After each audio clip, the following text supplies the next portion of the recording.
Victoria tried to pray away the gay for more than 30 years. It didn't work.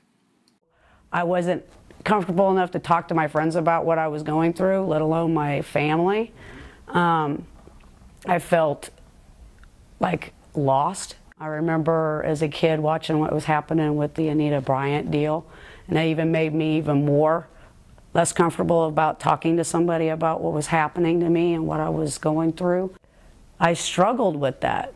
I remember sitting out as a young child asking God, did you make a mistake? I always prayed and said, you know, change me. This isn't right. This isn't the way I was supposed to be. Like many ex-gays, Victoria went into the closet to find love, acceptance, and to fit in. Tried to become a heterosexual, you know, push that side of my life, you know, those feelings in the background. I joined the military to finish college, thinking that that might change me, and it just made it worse. Became pregnant while I was still in the military, tried to live that whole life of being a heterosexual, and still didn't feel comfortable about it, but still tried to be what my family wanted, what the church wanted, and society thought I should be. Victoria couldn't change, so she chose loneliness over happiness. I led a celibate life, figured, well, if I can't be comfortable being a heterosexual and I'm not comfortable with being gay, I'll just be celibate and not be in a relationship. Victoria tried to numb her pain. I just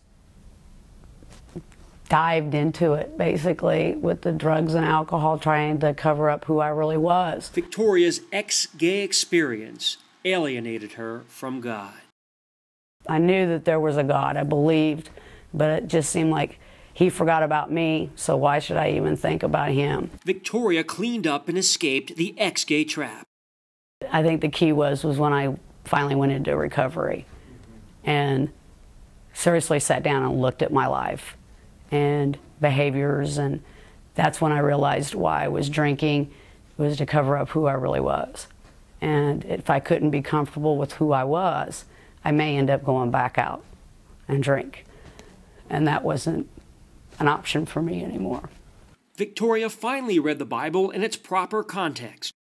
About 2 years after becoming a Christian, I was approached about going to seminary, and that's when I began to get the tools to learn how to interpret the Bible.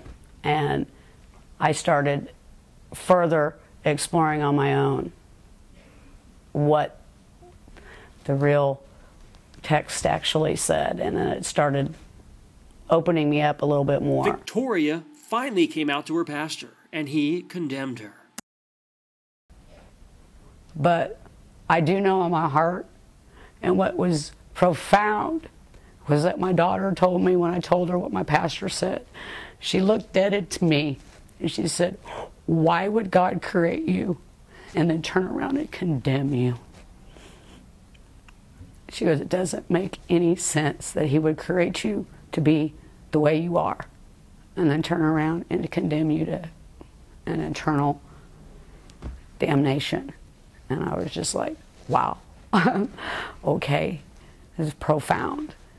And I go, yeah, you're right. Today, Victoria says ex-gay is wishful thinking.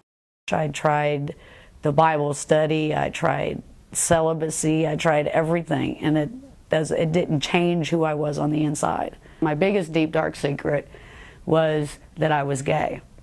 And when I said that, it was like the whole world just lifted off my shoulders. Victoria has a message for those still struggling. God still loves you. And you don't have to change, you know, so you just have to change within your heart.